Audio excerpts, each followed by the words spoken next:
Hello dear students. तो दूसरे class में दूसरा ऑनलाइन क्लास हमारा स्टार्ट होने जा रहे हैं। तो इस सिलसिले में कल हमने जहाँ पर टॉपिक को छोड़ा था, हमने union and intersection of set का डेफिनेशन जो पढ़ा था। अब उसके बाद आगे बढ़ते हैं। इनसे रिलेटेड कुछ प्रॉपर्टीज़ हैं सेट के इम्पोर्टेंस, वो आपको याद रखने होंगे। तो इस चैप्टर में इसके अलावा और ज़्यादा तो कुछ भी नहीं है, कुछ छोटे छोटे क्वेश्चंस है वो आप खुद करेंगे। अगर किसी क्वेश्चन में आपको लगता है कि थोड़ा परेशानी आ रहा है तो आप व्हाट्सएप पर मुझे बोल सकते हैं, तो इंशाल्लाह हम वहीं पर ही इसको सॉल्व करेंगे। बोर्ड पर मुझे नहीं लगता है कि जो सेट थ्योरी के क्वेश्चन है वो करने की ज़रूरत है। ठीक है, तो कल हम कहाँ तक पहुँचे थे? Union and intersection of two sets. ठीक, today we are going to discuss another topic, that is complement of set.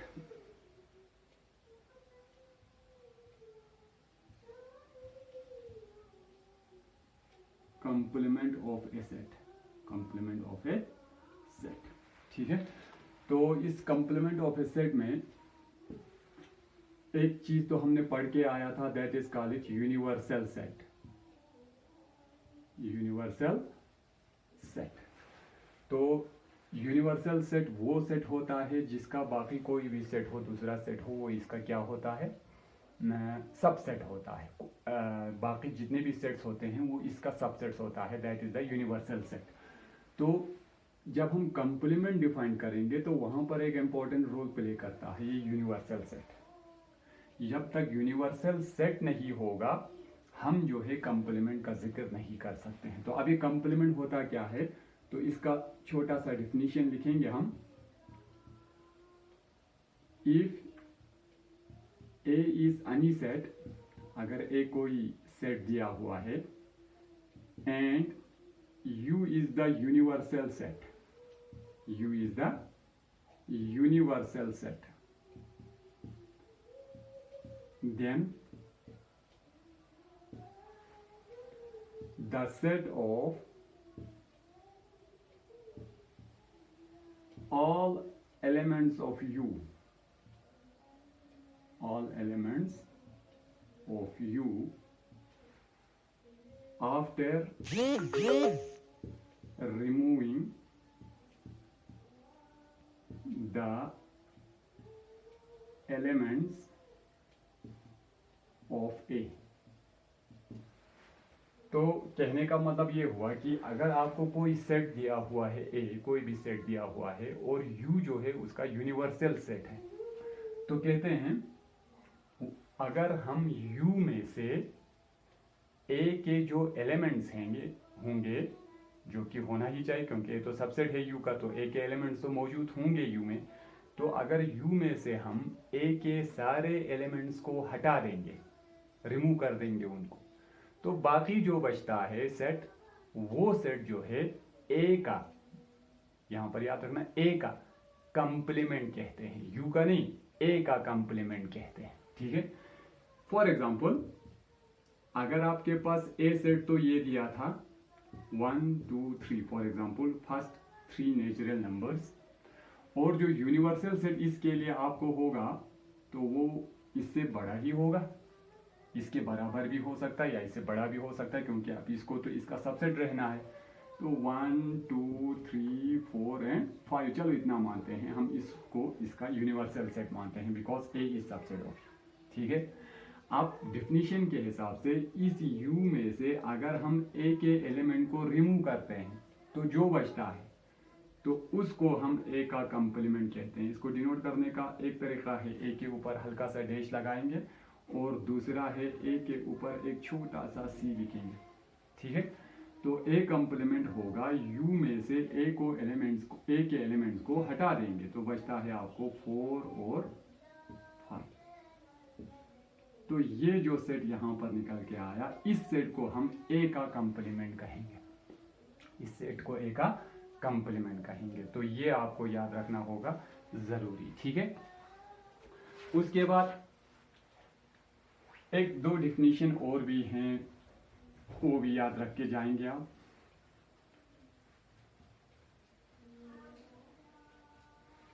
तो वो है डिसजॉइंट सेट्स, डिसजॉइंट सेट्स। तो नाम से ही कुछ आइडिया मिल जाता है, डिसजॉइंट का मतलब कुछ भी एक दूसरे से मिलना नहीं चाहिए, ठीक है। तो डिसजॉइंट सेट किसे कहेंगे? टू सेट्स, टू और मोर सेट्स, टू और मोर sets are said to be disjoint, said to be disjoint। दो या दो से ज्यादा सेट होंगे तो हम उनको डिसजॉइंट कहेंगे इफ दे हैव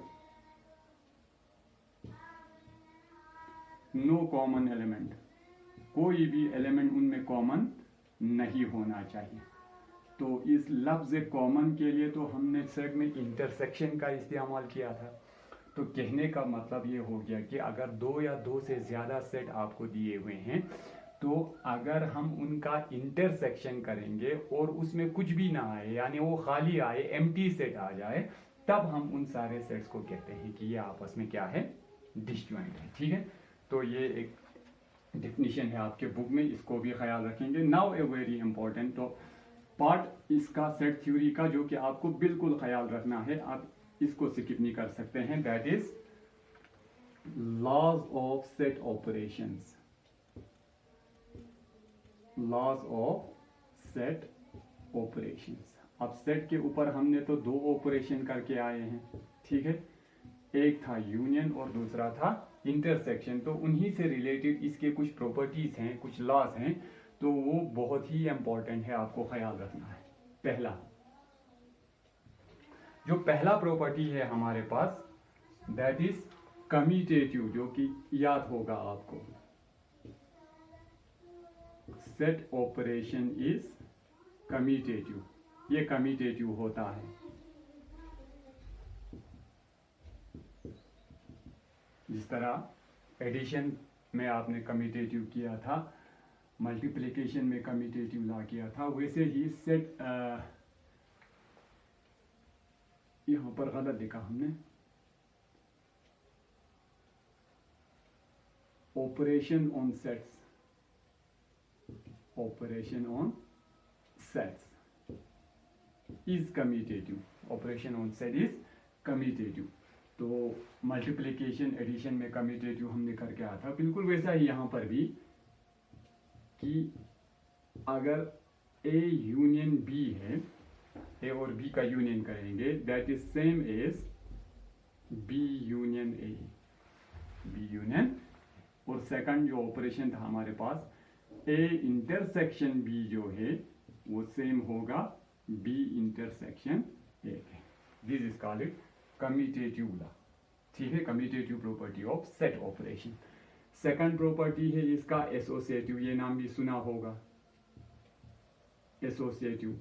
तो एसोसिएटिव कहता है A union B union C, दो की जगह पर इसमें तीन सेट्स आते हैं का एसोसिएटिव में, is equal to A union B union C. यानी पहले आप बी और सी का यूनियन करेंगे, फिर ए के साथ यूनियन करेंगे, वो बिल्कुल सेम रहेगा। पहले ए और बी का यूनियन मालूम करो, फिर सी के साथ यूनियन करो। और सिमिलरली एसोसिएटिव भी फॉलो होता है, A intersection B intersection C is equal to A intersection B intersection C. तो इस प्रॉपर्टी को हम कहते हैं कि ये एसोसिएटिव है, ठीक है।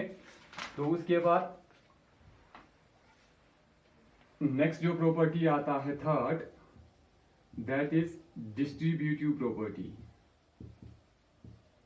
Distributive property. ये अमूमन इस्तेमाल होता है, इसका ख्याल रखेंगे आप। डिस्ट्रीब्यूटिव प्रॉपर्टी कहता है कि अगर आपके पास A union B intersection C है, यानी यूनियन और इंटरसेक्शन अगर साथ में है, तो ये जो है डिस्ट्रीब्यूट हो जाता है। अलग अलग भी कर सकते हैं, ए इंटरसेक्शन सी, ए और सी का intersection, union B intersection C, B intersection C. तो ये हो गया इसका डिस्ट्रीब्यूटिव लॉ। ये तो इंटरसेक्शन पर हो गया, अब हम यूनियन पर करेंगे। A union B intersection C, union intersection A union B intersection C is equal to, गलत लिखा हमने यहाँ पर, हमें इंटरसेक्शन को डिस्ट्रीब्यूट करना है यूनियन पर, ठीक है। तो ए इंटरसेक्शन बी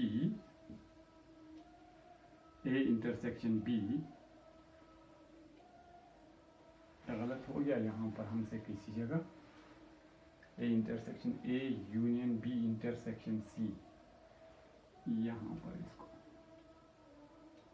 ए यूनियन बी इंटरसेक्शन सी, तो ये हो गया A union B intersection A union C, तो ये हो गया इसका डिस्ट्रीब्यूटिव प्रॉपर्टी, ये आप याद रखेंगे, ठीक है। और एक प्रॉपर्टी थोड़ा आगे बढ़ेंगे, नेक्स्ट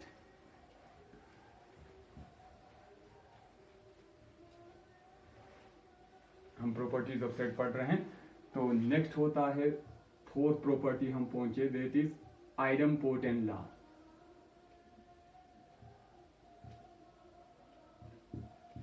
आइडमपोर्टेंट प्रॉपर्टी, ठीक है।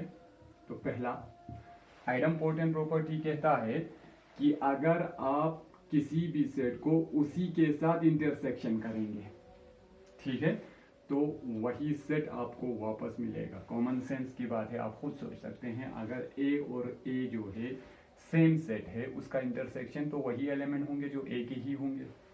और सेकंड जो है A union A is equal to A, ठीक है।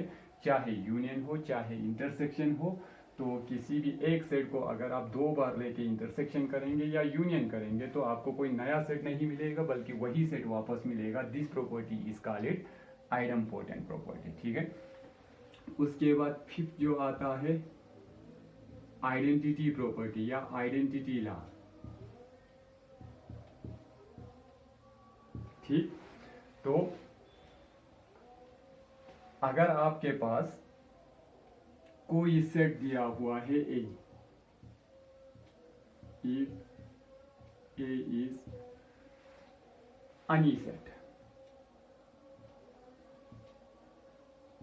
if A is any set, then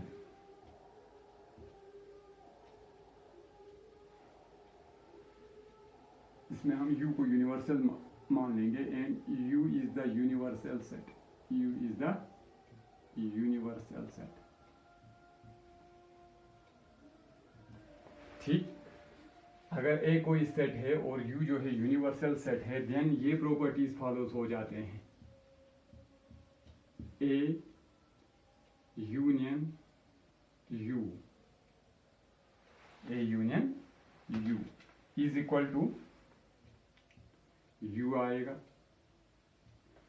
ए और U का यूनियन जो है U आएगा। Second A intersection U is equal to A आएगा। आप खुद सेट बना के एग्जाम्पल से इनको देख सकते हैं। थर्ड, अगर ए को इंटरसेक्शन करेंगे फाई के साथ, ए को इंटरसेक्शन करेंगे फाई के साथ, तो फाई में तो कोई एलिमेंट मौजूद नहीं होता है, तो फाई ही आएगा। फोर्थ कहता है अगर आप ए को यूनियन करेंगे फाई के साथ, तो आपको ए वापस मिलेगा। कितने आ गए? 1 2 3 4। तो ये जो प्रॉपर्टीज है आप इनका ख्याल रखेंगे, कुछ प्रॉपर्टीज है यहाँ पर, ठीक है। उसके बाद नेक्स्ट प्रॉपर्टी जो है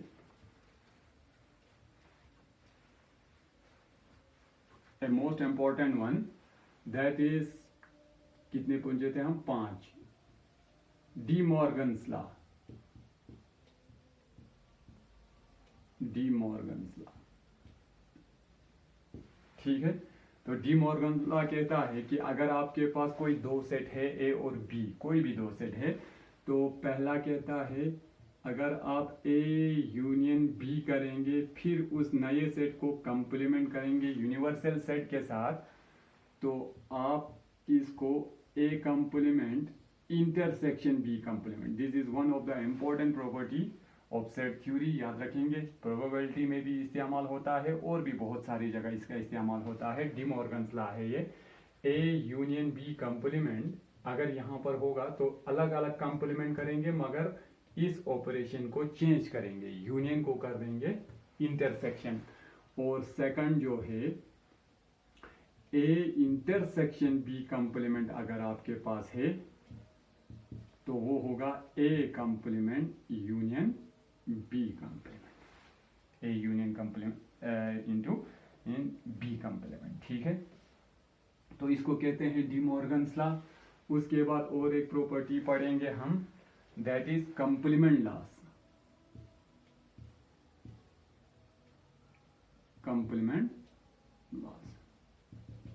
तो ये सारे आपको याद रखने होंगे जब आप फंक्शंस करेंगे, आगे मैथमेटिक्स पढ़ेंगे.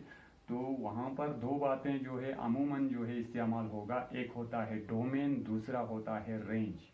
Domain and range. तो वहाँ पर ये सब आपको इस्तेमाल होगा एकदम किसी चीज़ के डोमेन को लिखने में, डोमेन को समझने में, रेंज को लिखने और रेंज को समझने में ये आपकी मदद करेगा. तो कंप्लीमेंट लॉस कहता है कि पहला, अगर आप ए को इंटरसेक्शन करेंगे ए कंप्लीमेंट के साथ, ए को ए के कंप्लीमेंट के साथ इंटरसेक्शन करेंगे तो कोई भी एलिमेंट कॉमन नहीं आएगा, दैट इज 5. सेकंड कहता है अगर आप ए को यूनियन करेंगे ए के कंप्लीमेंट के साथ तो आपको यू मिलेगा. वहां पर यूनियन करने पर यू मिलता है, इंटरसेक्शन करने पर आपको 5 मिलेगा. ठीक है, और उसके बाद थर्ड, अगर आप एम्प्टी सेट को कंप्लीमेंट करेंगे तो आपको u मिल जाएगा. एंड फोर्थ, इसका रेसिप्रोकल, सॉरी इसका उल्टा वाइस वर्सा, u का अगर आप कंप्लीमेंट करेंगे तो आपको 5 मिलेगा. u के कंप्लीमेंट करने पर आपको क्या मिलेगा? 5. तो यहाँ पर साइड में एक छोटा सा और एक प्रॉपर्टी है, 7 तक पहुंचे हैं हम, तो उसको कहते हैं इन्वोल्यूशन लॉ. Involution law. तो ये लॉ कहता है अगर आप किसी सेट का कंप्लीमेंट करेंगे, जो नया सेट निकल के आएगा उसको एक बार फिर कंप्लीमेंट करेंगे तो कोई चेंज नहीं, वही ए ही आपको वापस मिलेगा. ठीक है, तो ये आप याद रखेंगे. कुछ प्रॉपर्टीज है इंपॉर्टेंट प्रॉपर्टीज सेट थ्योरी के. ठीक है, तो इसके अलावा सेट थ्योरी में अब हमारा एक लास्ट सा वो बचता है कि कार्डिनलिटी एप्लीकेशन ऑफ इंटीग्रल जब हम करते हैं सेट थ्योरी का, जब हम रियल लाइफ में इस्तेमाल करते हैं तो वहाँ पर हमने एक चीज़ पढ़ के आया था पहले लेक्चर में, that is called it cardinality. ठीक है, तो अगर आपके पास एक सेट है और इसकी कार्डिनलिटी आपको लिखना है तो वो हो गया number of A. Similarly B को ये सेट है, अगर इसमें इसके एलिमेंट को लिखना होगा तो आप number of B. Similarly A union B एक सेट है, इसके अंदर कितने एलिमेंट है इसको लिखने का तरीका हो गया number of A union B. And finally number of A intersection B. ठीक है, तो अगर ए और B, A and B are any two disjoint sets,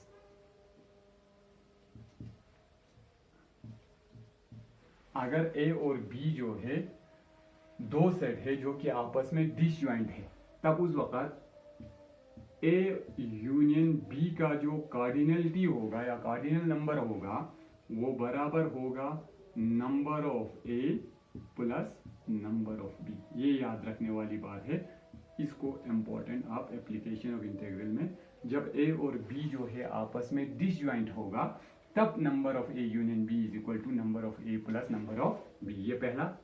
अब हो सकता है ए और बी जो है आपस में डिसजॉइंट ना हो, उसमें कोई कॉमन एलिमेंट भी पाया जाता हो, तब सेकंड केस में number of A union B जो है वो बराबर होगा number of A plus number of B minus number of A intersection B, minus number of A intersection B.